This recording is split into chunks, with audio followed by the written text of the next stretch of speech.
नमस्कार।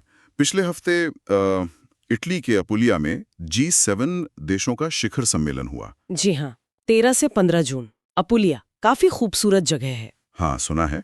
तो ये G7 मतलब दुनिया की 7 बड़ी विकसित अर्थव्यवस्था है ना? America, Canada, Japan. Germany, UK, France और इस साल का मेजबान इटली। और हाँ, यूरोपियन यूनियन भी है पर्यवेक्षक के तौर पर। बिल्कुल। और दिलचस्प बात यह कि भारत फिर से वहां मौजूद था, खास मेहमान के तौर पर। हाँ, ये लगातार हो रहा है पिछले कुछ सालों से, जबकि भारत G7 का मेंबर नहीं है। सही कहा। तो आज हमारे पास जो भी जानकारी है, जो स्रोत हैं, उनके आधार पर इसी पर थोड़ी बात करते हैं, समझने की कोशिश करते हैं कि ये भारत की मौजूदगी क्या मायने रखती है। बिल्कुल। क्या संकेत हैं इसके पीछे? हाँ, तो सवाल यही उठता है कि G7 भारत को बार बार क्यों बुला रहा है? क्या ये सिर्फ मतलब भारत का कद बढ़ रहा है, उसका सम्मान है? देखिए, सम्मान तो है ही। भारत की ग्लोबल स्टैंडिंग वो तो बढ़ी ही है। G7 देश भारत को एक उभरती हुई शक्ति मानते हैं, एक बड़ी डेमोक्रेसी। पर बात सिर्फ इतनी नहीं है। ये एक तरह से रणनीतिक जरूरत भी बन गई है। अच्छा, कैसे? जैसे क्लाइमेट चेंज है, टेक्नोलॉजी है, खासकर AI, हाँ। जिस पर आजकल इतनी बात हो रही है, या फिर इंडो पैसिफिक क्षेत्र की सुरक्षा, इन सब पर ना G7 को भारत जैसे बड़े देश के सहयोग की जरूरत है। यानी ये एक कह सकते हैं गिव एंड टेक वाली बात है। हाँ, उन्हें भारत की जरूरत है और भारत के लिए भी G7 एक मंच है शायद। बिल्कुल। और इसमें एक और एंगल है, वो है इकोनॉमिक्स का। G7 देशों की भारत में निवेश, व्यापार, इसमें काफी दिलचस्पी है। हाँ, वो तो दिखता है। टेक्नोलॉजी, डिफेंस, ग्रीन एनर्जी, इन सब सेक्टर्स में। हाँ, बिल्कुल। G7 की कंपनियां भी देख रही हैं कि सप्लाई चेन को डाइवर्सिफाई करना है, और भारत एक बहुत बड़ा बाजार है, मैन्युफैक्चरिंग हब बनने की पोटेंशियल है। और वो चीन वाला फैक्टर, इंडो पैसिफिक में जो चीन का प्रभाव बढ़ रहा है, उसको बैलेंस करने में भारत का रोल। वो तो बहुत ही अहम है G7 के लिए। वो भारत को एक काउंटर बैलेंस की तरह देखते हैं, एक तरह से एक मजबूत लोकतांत्रिक पार्टनर। अच्छा, और भारत को अक्सर ग्लोबल साउथ की आवाज भी कहा जाता है, विकासशील देशों की आवाज। क्या G7 में भारत वो भूमिका भी निभा रहा है? हाँ, ये भी एक बहुत इंपॉर्टेंट पहलू है। G7 को कई बार अमीर देशों का क्लब कहा जाता है। हाँ।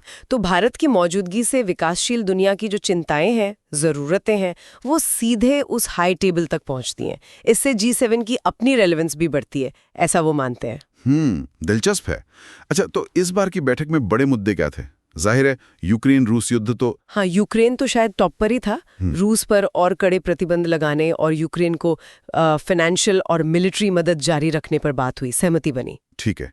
और मिडिल ईस्ट, गाजा? हाँ, गाजा और मिडिल ईस्ट के हालात पर भी काफी चिंता जताई गई। और आजकल जो सबसे हॉट टॉपिक है, AI, आर्टिफिशियल इंटेलिजेंस, क्या उस पर भी कुछ बात हुई? हाँ, काफी विस्तार से चर्चा हुई।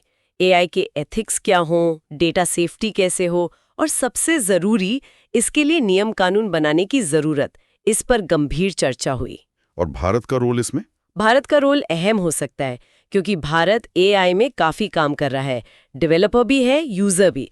तो नियम बनाने में भारत की भागीदारी जरूरी होगी। आपने चीन और इंडो पैसिफिक का भी जिक्र किया था, क्या कुछ ठोस बात हुई उस पर? चीन की बढ़ती आक्रामकता पर चिंता तो साफ थी। G7 देशों ने इंडो पैसिफिक में शांति और स्थिरता पर जोर दिया, और इसमें भारत, जापान जैसे जो सहयोगी है, हाँ। उनके साथ मिलकर काम करने की बात दोहराई। ये दिखाता है कि G7 अब सिर्फ अटलांटिक तक ही सीमित नहीं सोच रहा। और पर्यावरण, क्लाइमेट चेंज? बिल्कुल। क्लाइमेट फाइनेंस, मतलब विकासशील देशों को मदद कैसे मिले, कार्बन एमिशन घटाने के लक्ष्य, रिन्यूएबल एनर्जी को तेजी से अपनाना, इन सब पर सहमति बनी। और इकोनॉमी, ग्लोबल इकोनॉमी? हाँ, वैश्विक अर्थव्यवस्था को कैसे मजबूत रखा जाए, सप्लाई चेन को कैसे और लचीला बनाया जाए, और भारत जैसे देशों में इंफ्रास्ट्रक्चर निवेश कैसे बढ़ाया जाए, ये सब बातें हुई। प्रधानमंत्री मोदी की भी कई नेताओं से मुलाकातें हुई। इटली की प्रधानमंत्री मेलोनी से तो द्विपक्षीय बैठक थी ही। जी हाँ, उनके अलावा जर्मन चांसलर से, जापानी प्रधानमंत्री से, फ्रांस के राष्ट्रपति मैक्रोन और यूके के प्रधानमंत्री सुनक से भी मुलाकातें हुई। और वो जो प्रोजेक्ट है IMEC, भारत मध्य पूर्व यूरोप इकोनॉमिक कॉरिडोर। हाँ, IMEC। खबरें तो यही हैं कि उस महत्वाकांक्षी प्रोजेक्ट पर भी बात आगे बढ़ी है। देखते हैं कितना आगे जाती है। तो अगर हम समेटें तो इन सब बातचीत का, मुलाकातों का निचोड़ क्या निकलता है? भारत के लिए क्या फायदे हो सकते हैं? देखिए, फायदे कई लेवल पर दिखते हैं। एक तो सीधा सीधा व्यापार और निवेश। G7 देशों से टेक्नोलॉजी आ सकती है, क्लीन एनर्जी, इंफ्रास्ट्रक्चर में पैसा आ सकता है। दूसरा, रक्षा और सुरक्षा सहयोग, इंडो पैसिफिक में मिलकर काम करना। तीसरा, ग्लोबल स्टेज पर भारत की आवाज और वजनदार होगी, खासकर ग्लोबल साउथ के प्रतिनिधि के तौर पर। टेक्नोलॉजी और एआई में सहयोग? हाँ, वो भी।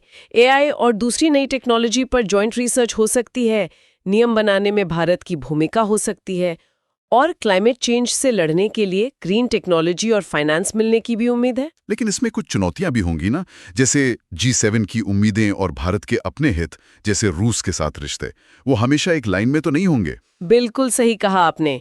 ये एक बड़ा सवाल है। इसे बैलेंस करना होगा।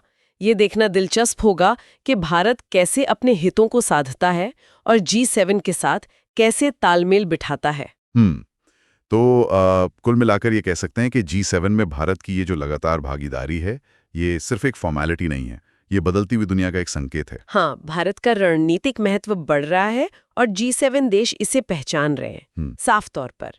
और जो चर्चा के मुद्दे थे, वो भी बड़े ग्लोबल चैलेंजेस थे, यूक्रेन, एआई, क्लाइमेट, और भारत के लिए इसमें मौके भी हैं, और जैसा आपने कहा, कुछ चुनौतियां भी। एकदम सही। ये भारत के बढ़ते प्रभाव और एक्टिव ग्लोबल रोल को दिखाता है। बिल्कुल। चलिए आज की ये बातचीत यहीं रोकते हैं, लेकिन श्रोताओं के लिए एक सवाल जरूर छोड़ जाते हैं। हाँ, जरूर। सवाल ये है कि जिस तरह से भारत की भूमिका बढ़ रही है और G7 जैसी ताकतें रीजनल बैलेंस पर इतना फोकस कर रही हैं, उसे देखते हुए आने वाले सालों में इंडो पैसिफिक रीजन में शक्ति संतुलन, मतलब पावर बैलेंस, किस तरह बदल सकता है और उसमें भारत की असल जगह क्या होगी, इस पर सोचेगा जरूर।